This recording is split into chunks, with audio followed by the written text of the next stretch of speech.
Greetings one and all from Kit Kat and me. Hello little Kit Kat, happy cat, generally speaking. Yeah, so with a new week, it's a new artwork. Absolutely no surprises that it's a seascape.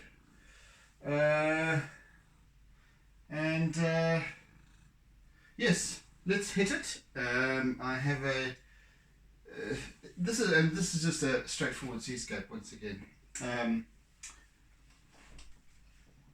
Ocean in motion, whatnot. So I'm just going to set out the horizon line. Yeah, where should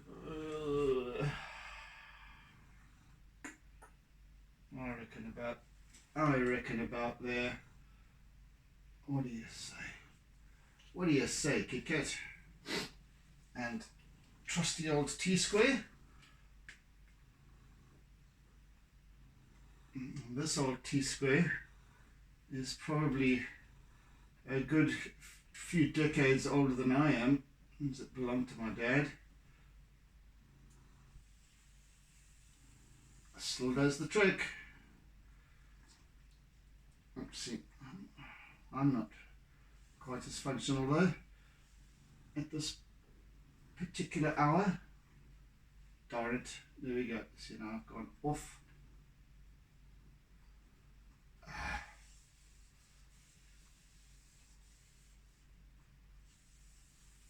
Tootle, tootle, toot. Okay, let me put that aside and take over with another rouleur, which is not quite as old, but it does come from my graphic design studies days. It's a good old Rotring ruler. I remember very clearly getting this as a set. I think this piece comes from 1985.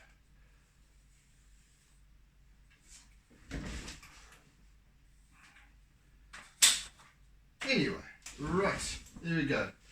Still as trusty as ever.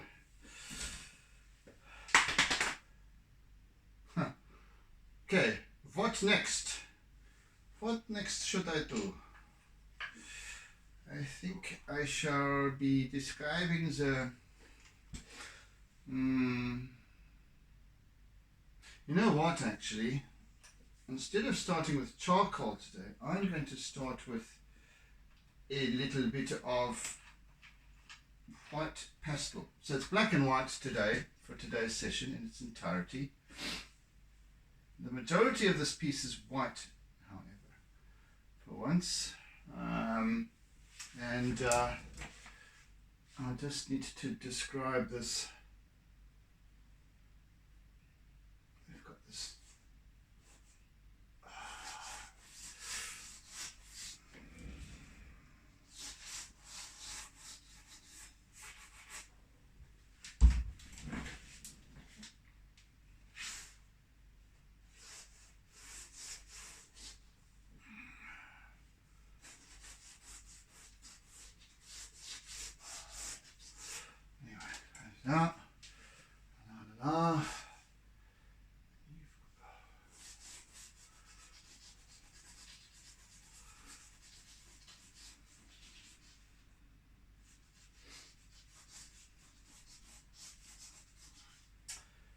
Yeah, we've got this sort of bouncy foamy at the back here, back line.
Yeah, so we've got this wonderful wave action going on in the foreground here,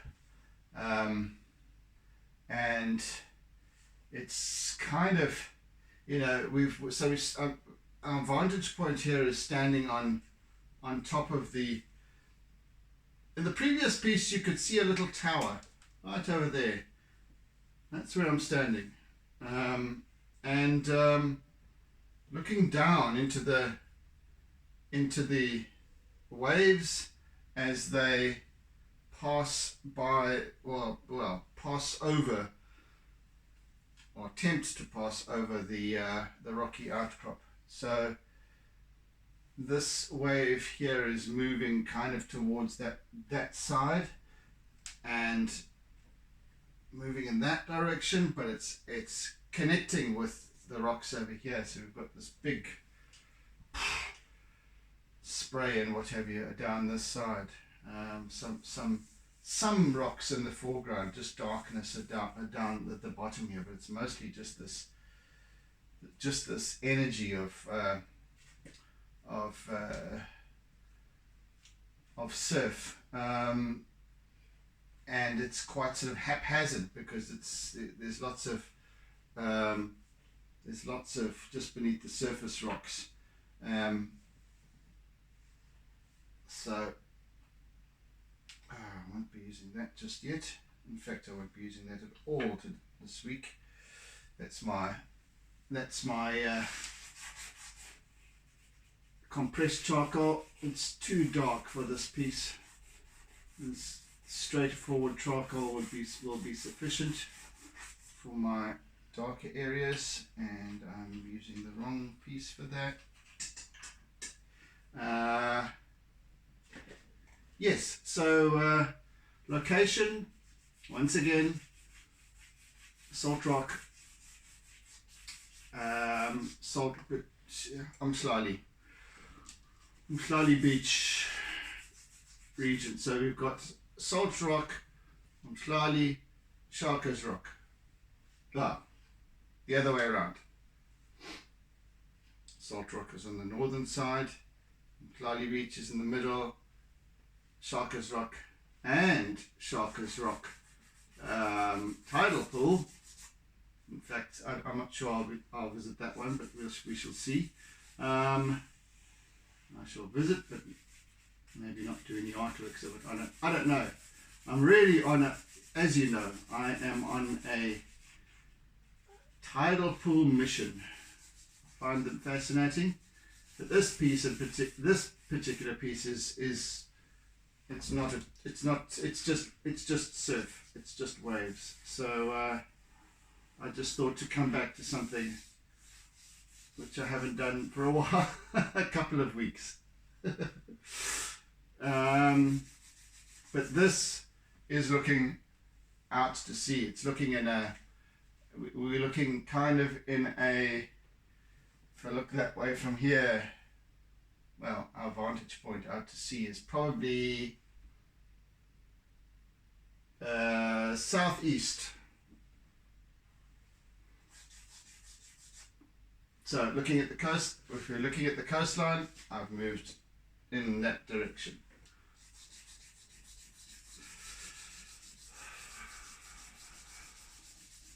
So as always, with a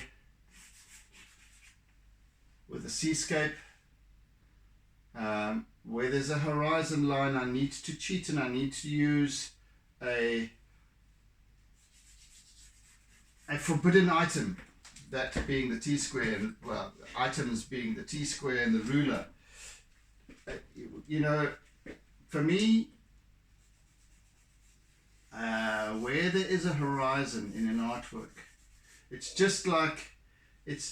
almost like working with light and shade, the importance of light and shade, contrast and all that sort of thing, holding a piece together, holding an artwork together, composition being the most critical factor.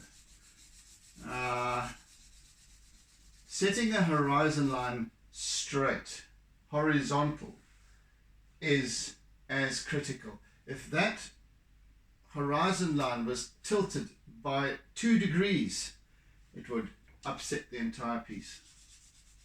It just, the eye isn't accustomed to seeing a tilted horizon line, except when you're drunk, perhaps. But by and large, if that, you see, all of my artworks,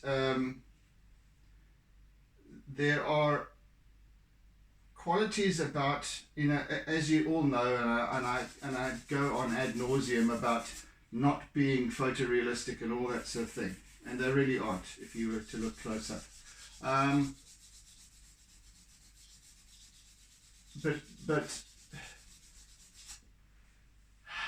But by and large, they hold many of the recognizable qualities and values that that the brain, the mind expects to see, that to recognize, to go, ah, okay, now I know what you're talking about. Now I know what this is about in the story. You know, the gist of it. You know, it's like reading. If you pick up a book in a library or wherever, in a bookshop, and you want to know what the basic story is about, you either look at on the back cover or the inside sleeve, dust cover, whatever. Then you get the basic idea of the story and whether you're going to like it or not. If that either isn't there or if it's sort of sketchy, you probably put the book down. Well, it's like, maybe I'm not using the correct analogy, kind of analogy.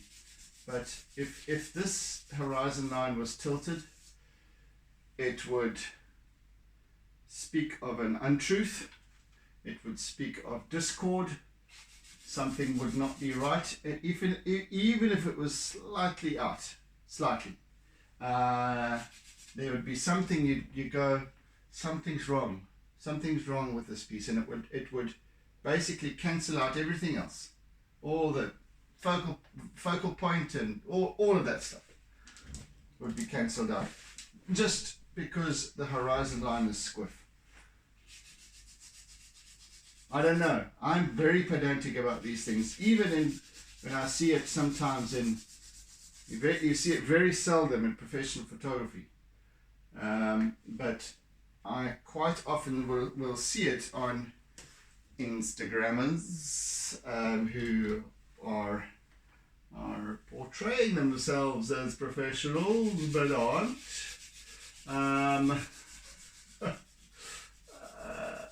You know, then I'll see this horizon line. It's just off a little bit, and you go, oh mate, stroll on, goodness sake. Anyway, I am very pedantic about those kinds of things because for a happy, snappy Instagram shot, it's okay. Pinterest or whatever it might be.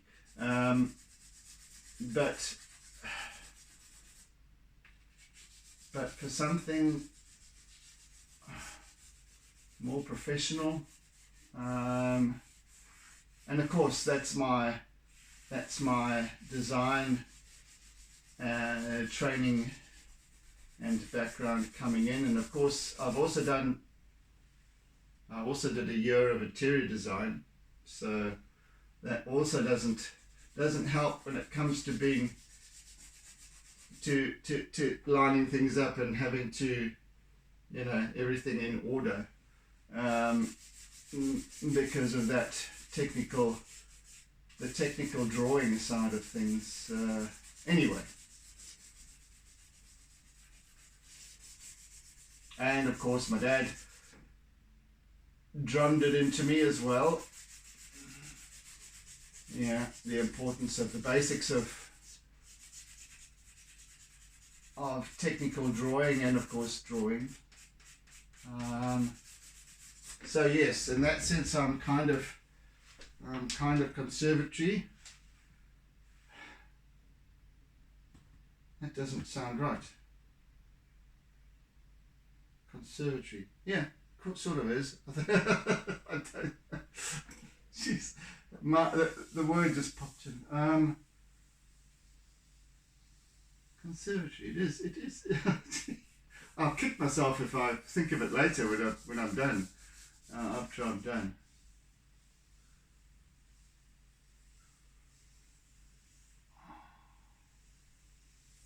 Anyway, that aside,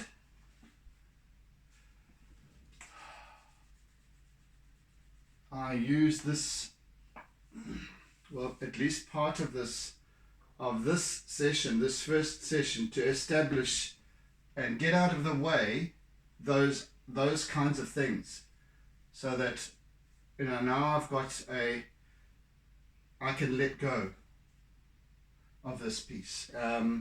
And even now, it's a case of now I've set the horizon line, I've got the basic positioning of where these waves are going to be, and now I can essentially just relax, let go, allow this piece to emerge as it will, in its own way, however I'm called, and with whatever I'm called,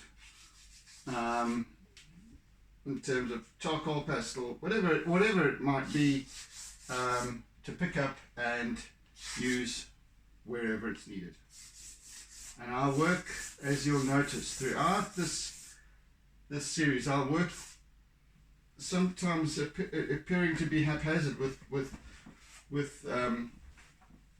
I'll start something over here, I'll work my way across, and then I'll find something down here, especially further down the line, because I like to see an artwork evolve as one, altogether, not working. I hate, there's another thing that I'm pedantic about, completing one area at a time, getting it from this point to full rendering, one little block. It renders the artwork soulless, in my humble opinion. At least it would for me, because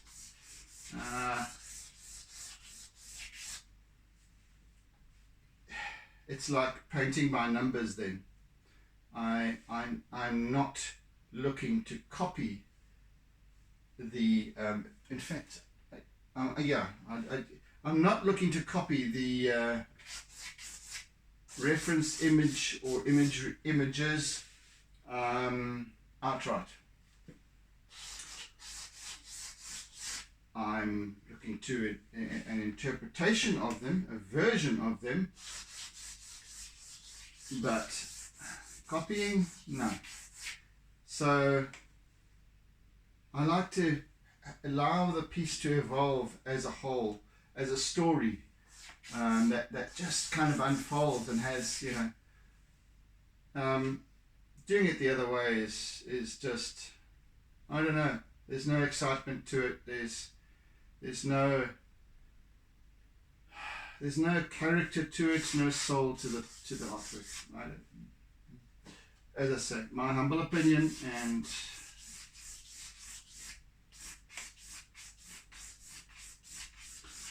you never see a fine artist doing it that way.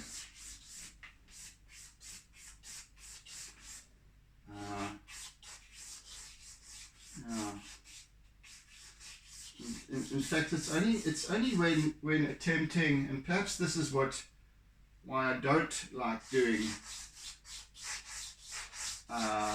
photorealism. It's because that's the way photorealists tend to work, rendering a little bit at a time, to full completion, and yeah. To me, it's like, as I said, it's like paint by numbers. It's like you're just filling in. At least I attempt, or at least I give each of my artworks an opportunity to express itself in its own way and in its own time.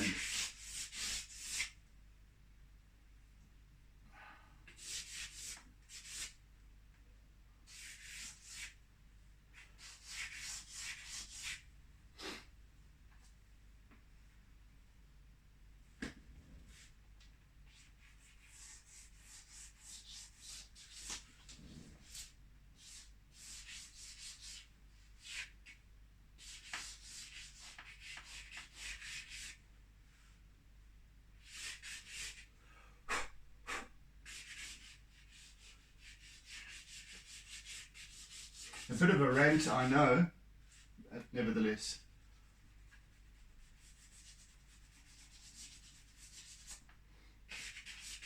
And it's just different ways that artists work.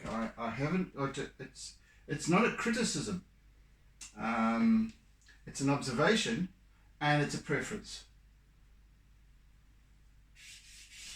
Because as I've said many, many times, you can't judge art.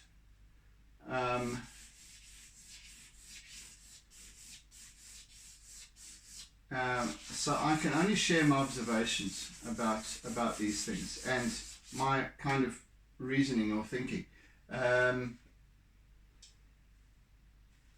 It's all well and good to see a completed artwork up, never mind how it's been achieved.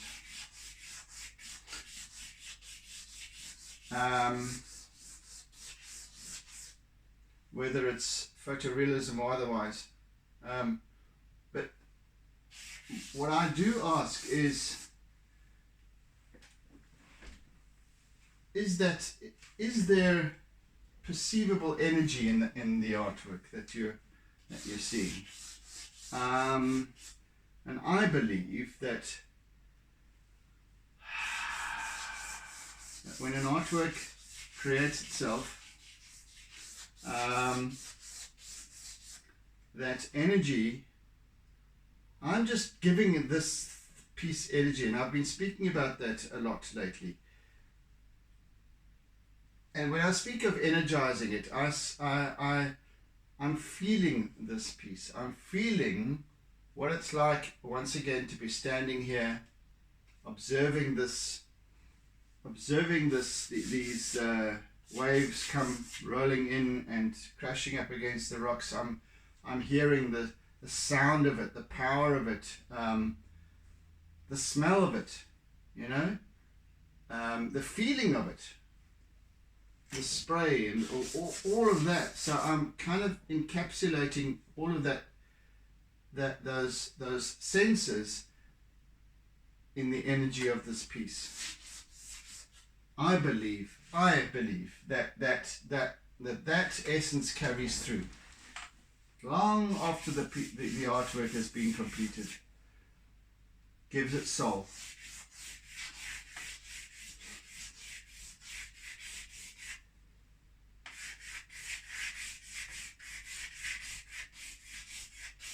And that's why I don't feel that, I don't enjoy, and I think many people can admire the incredible skill some artists have when it comes to photorealism. I don't see that much photorealism in people's homes. However,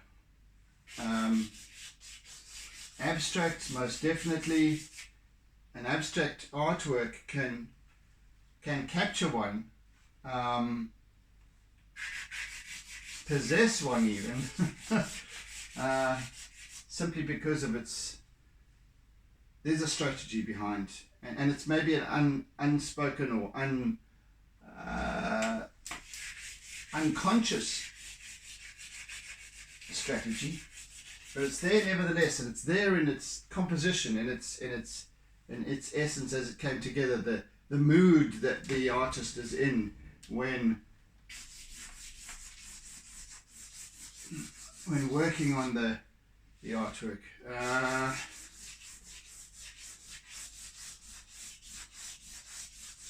And I think that's translated through and becomes a part of the artwork itself. Anyway, okay, enough of that now.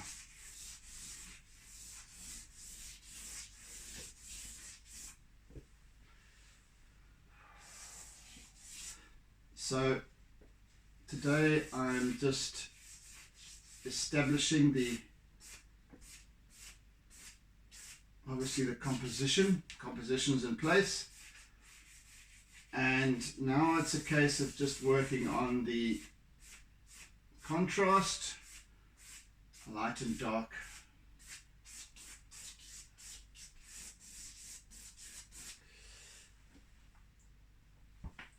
And allowing this piece to start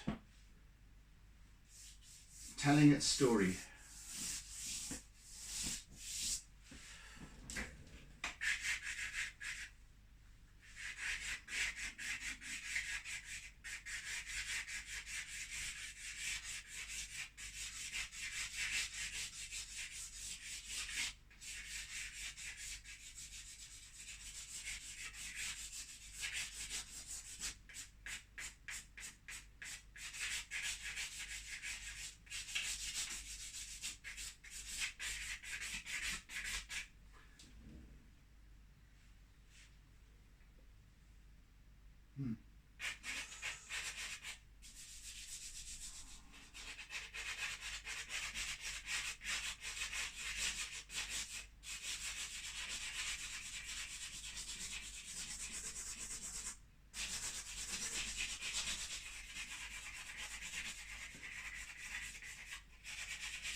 Part of the energy is this flow.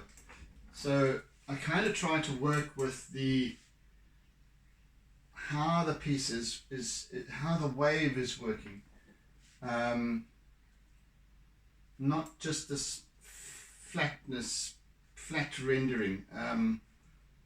The strokes that I'm using kind of emulate perhaps the surface of the water. Or then the depending on the length of my strokes over here is fairly calm in the middle section over here. It's basically in the distance there, it's just straight flat. But then as I start to move into the foreground, things start to change, and the energy of the water changes, and therefore my technique changes slightly as well. To work with the flow and where it's just jumbling around and haphazardly and what have you. In the foreground here we've got lots of foam all down here. Yeah, and so this is starting to build up into a kind of a crescendo over here.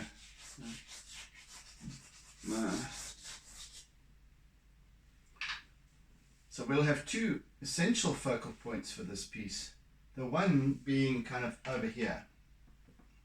The other being over here, ultimately.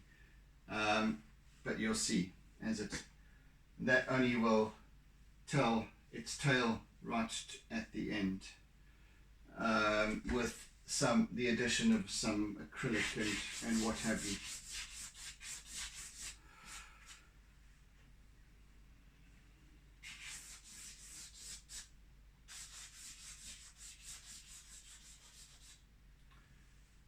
So Dan, this is your favorite part, obviously, with the with each new piece, and it does always come together very rapidly. This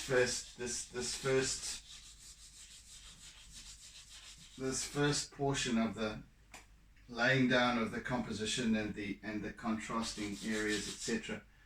It always happens pretty rapidly, and then as the doodling sets in, it slows down, the pace slows down, and then line work and so on slows down even further.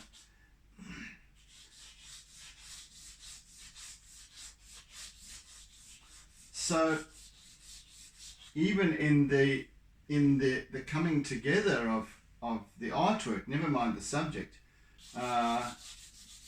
there's an energy, there's a pace, there's a tempo, and then building to this crescendo at the end, with the addition of acrylic, perhaps, which just brings out that stark whiteness and what have you where it's needed highlight wise.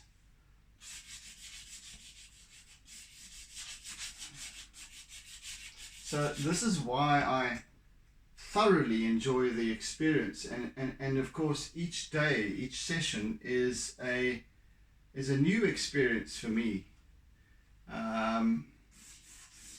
because I don't know how it will take shape. I don't know how. I'm just here as the driver. I'm the bus driver. I'm part of the process. Yes, I'm the artist. Yes, I'm creating this piece, but there are other factors involved that determine the outcome. It starts with the camera that takes the reference imagery. Well, it's my cell phone, but nevertheless, it starts there. It starts with the reference imagery. It starts with my laptop, then adjusting some of the reference imagery, correcting a few things, and maybe zooming in a little bit and getting a better composition. And I do that with lots and lots and lots of the images. So there are all these stages and levels and what have you, and then I ultimately then choosing the reference image or the subject that I want to address. Then it comes down to the paper. This rectangular piece of paper is where it all happens. If it wasn't for the paper, I'd be playing the air guitar. If it wasn't for the charcoal is the essence of my artwork, all of my artworks. It started out that way. I started with just charcoal and a little bit of white, the white in pastel and contact ground. Then it's the contact ground, then it's the pastels. All of these factors, my SpongeBob Senior and SpongeBob Junior, every single aspect of including myself, we're all responsible for the coming together of this piece, the culmination of this piece, successfully. I know I'm kind of waxing a bit lyrical here, but that's kind of how it happens. That's kind of how it happens. So, as I said, it's not just me who's creating this piece and creating it in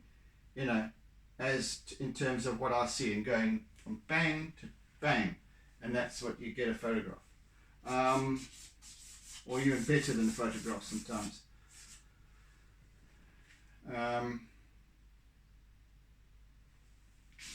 So I'm here to be of service to the artwork.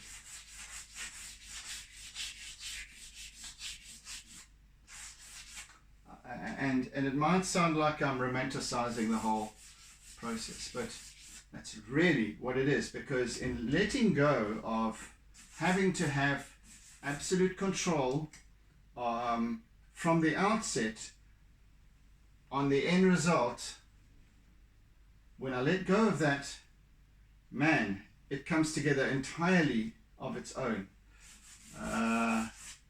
And then all I do is basically give it its energy, its, as much as far as I possibly can. Feeling into it. Where have I heard that before as well? I guess it could be, in sports. It certainly is an aspect of martial arts.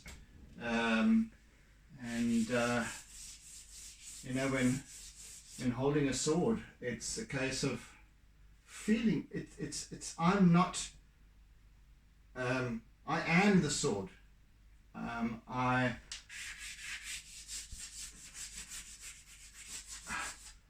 It's not me. That's the one who's wielding it. That's important. The sword is of absolute paramount importance. I'm just the guide, but we are working together. We are one. In the same here, in the same essence here, I am the artist, wielding my tools. It's the tools that bring it's the charcoal and the pastel that actually brings this piece together, predominantly, and all the other factors involved. So all I'm trying to get across to you guys, and perhaps I could quite easily just give you the essentials, but each session is an hour and there's lots to talk about, so I give you the long version, right? But in essence, and I've even forgotten what the gist of that was. So at least I've given you the long version. I don't need to give you the concise version because I can't even think what it is.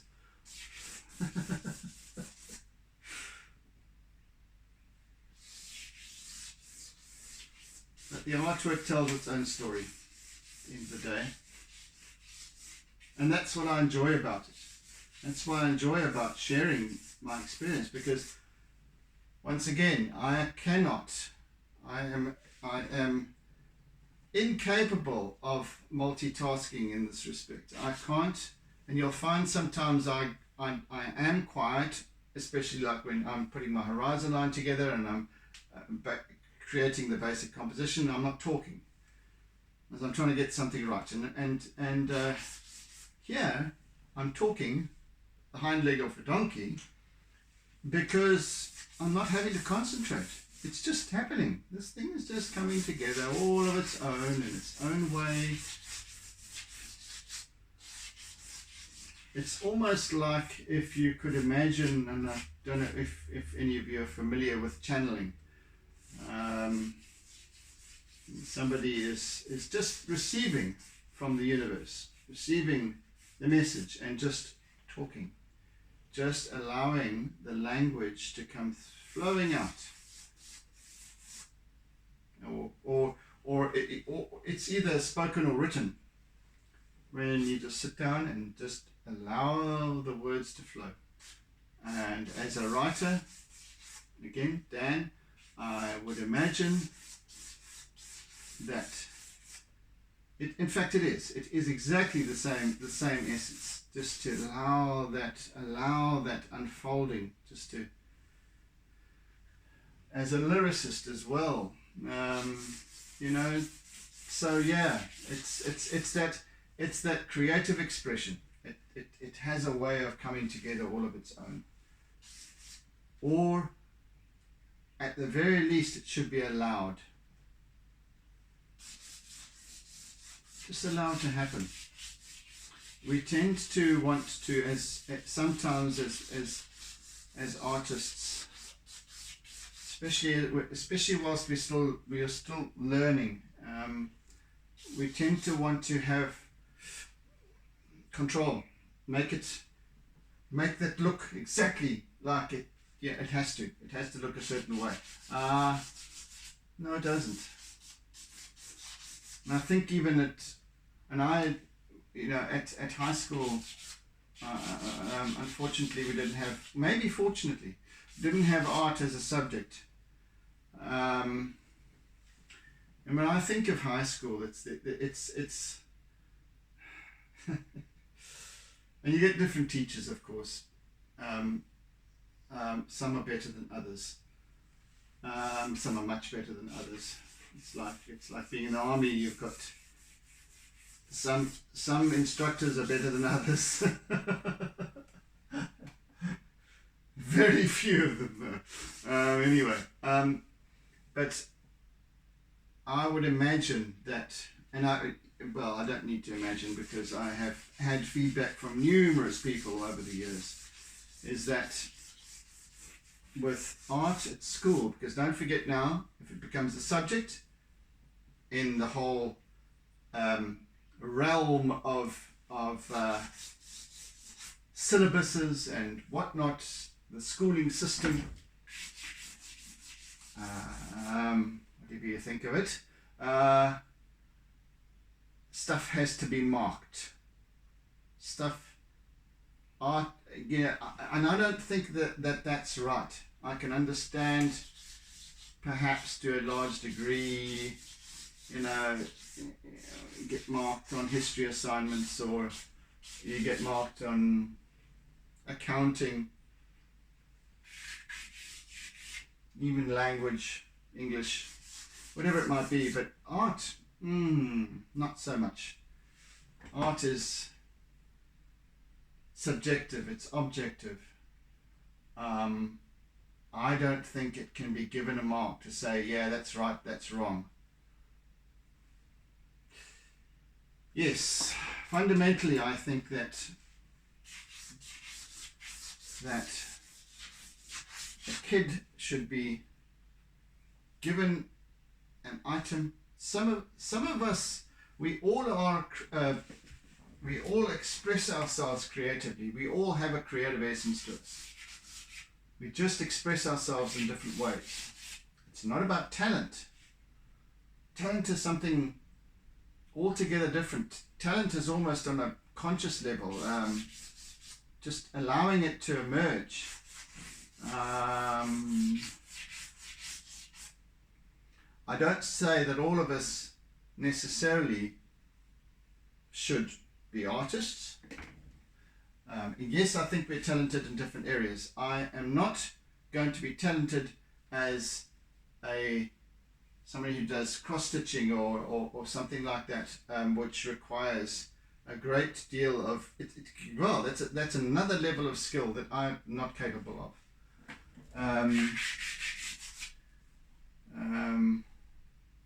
Hey, woodwork, joinery and all this kind of thing. It's hugely creative. The things people make, crafting, glass blowing.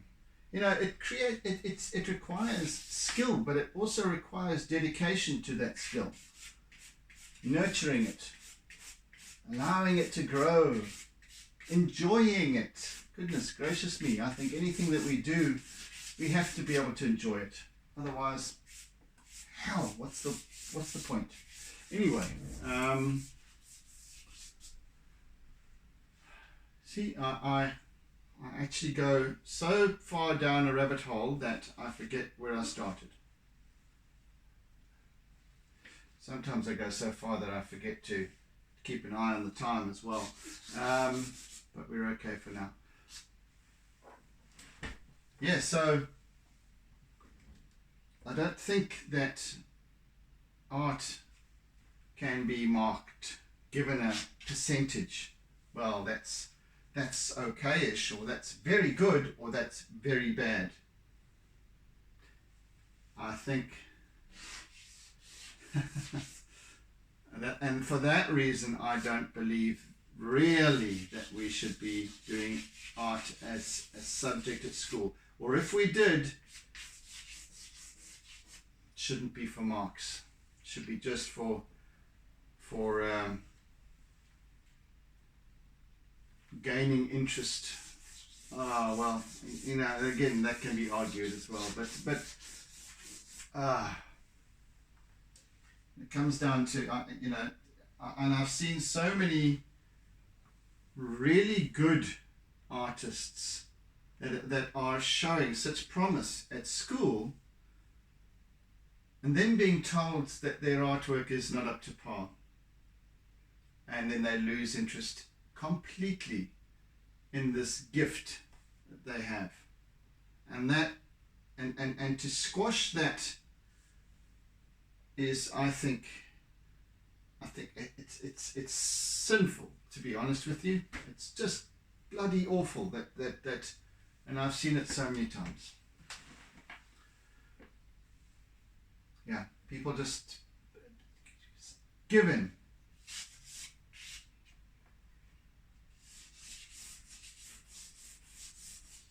Give in completely and go, I'm useless. Because they've been told they're bloody useless, and it's just awful. I think any teacher who tells a child, a learner,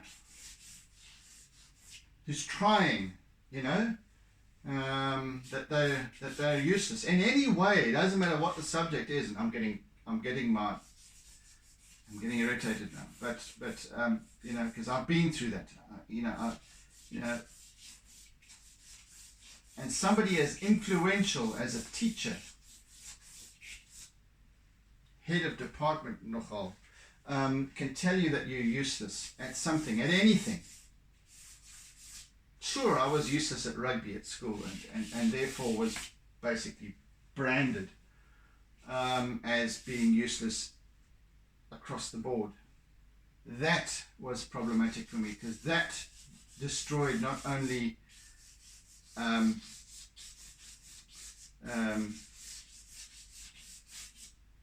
my belief in my capabilities as an academic, because my academic score plummeted throughout the 5 years of high school. 5 years, yes, as a result of that. And I don't think that that's right. And to hell with those teachers that do that kind of thing, that tell a child at school that they're useless. Damn it, that's just so wrong on every level when I think about it. And yet it happens all the time, continuously, someone destroying someone's or a child's belief in themselves, or even an adult's, you know, throughout life, in corporate business, wherever it might be. There's always these people who seek to destroy others' sense of self, and they succeed.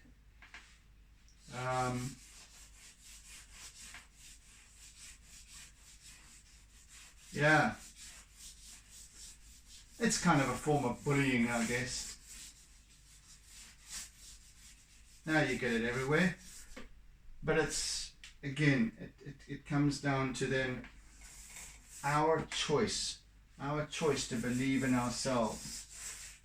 And no matter what we've been told,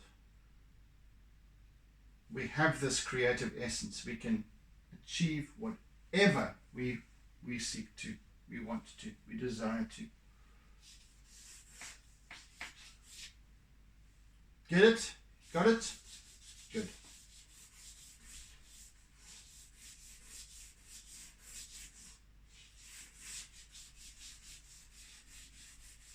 Yes, I really do get worked up when it comes to stuff like that, because I see people not quite getting it because they're struggling all through their lives, they then end up struggling with this concept of I'm not good enough. I don't make the grade. That's the story that they've created for themselves. I'm useless. I've seen so many people in that are still trapped in that paradigm. Simply because one person at a point in their lives told them so. And because that person was perhaps an authority, i.e. teacher, they adopted that story. The teacher didn't perhaps know that.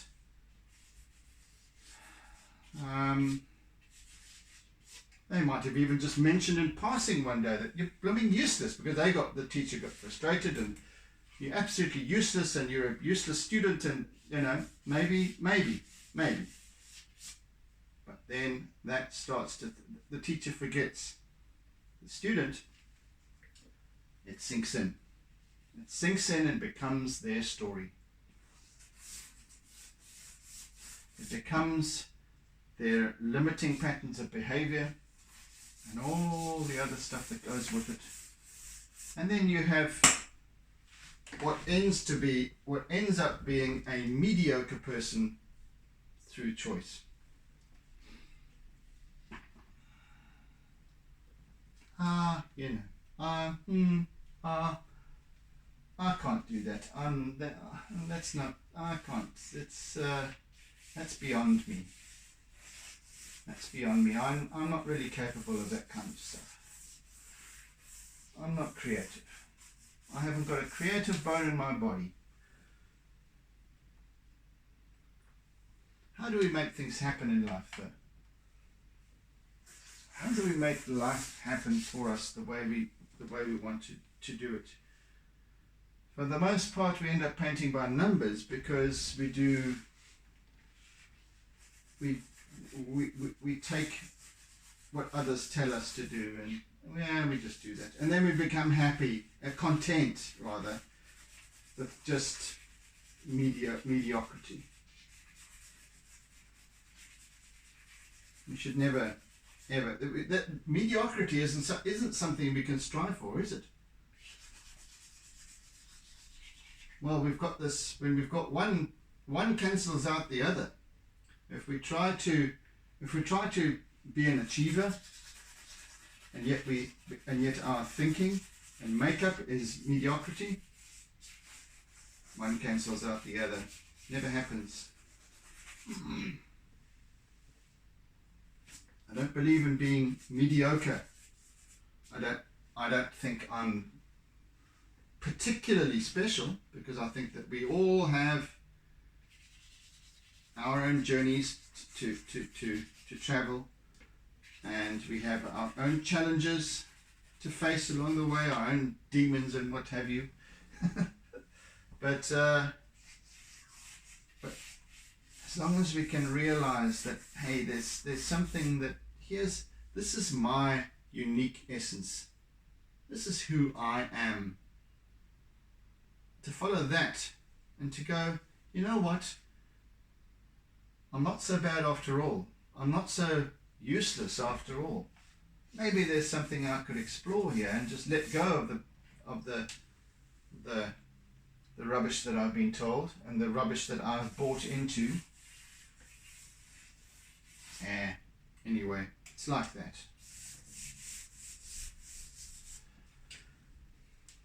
So yeah, maybe my getting all worked up is because I'm working on this area here, which is this thrashing, pounding, churning surf. It's like which is it? Tchaikovsky's. Is it the 1912 overture or something like that? Where there's just this in an aspect of the composition, over here, then we'll work gently and smoothly, and my language won't be quite so worked up. But right now, we're working with some pretty hectic energies. Do you see now what I mean when I say that an artwork has energy, and that I, as the artist, as the driver, I'm giving it that energy. It's it's giving me the energy to get so worked up. You can almost understand why Van Gogh went and cut his ear off and stuff like that. I'm not going to get that worked up, believe you me, but it's possible.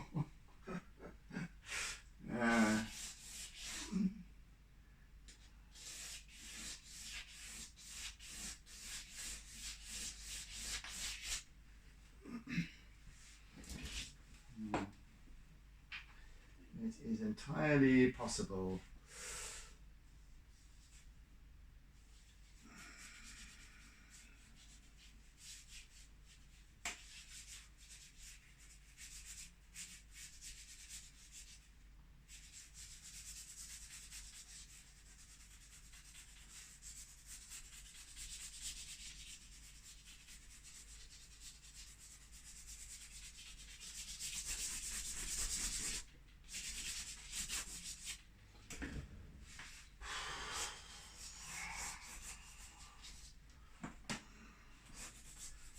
Rightio people, I think that we are done for today.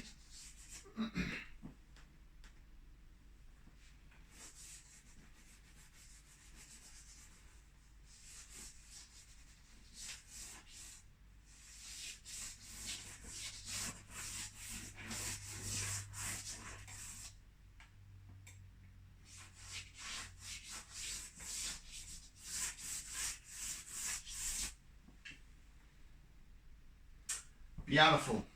Okay.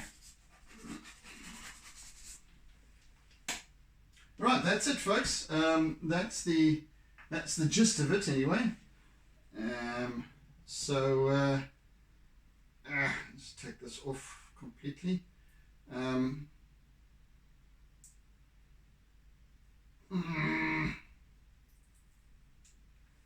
So yes, thank you for joining me today. Thank you for enduring me today. I hope you've otherwise enjoyed the artistic aspect of what I've been on about today during today's session. Anywho, so we've got it all in place now, and now it's a case of I'll start tomorrow. I shall start adding in some color, and yeah, we take it from there. So anywho, oodles and oodles of toodles, and do tune in to the tube again tomorrow for our second session. Yeah, so have a good one. Thank you for all your comments and whatever you, and thank you for your presence, and have a fantastic day further. Take it easy, folks. See ya. Bye.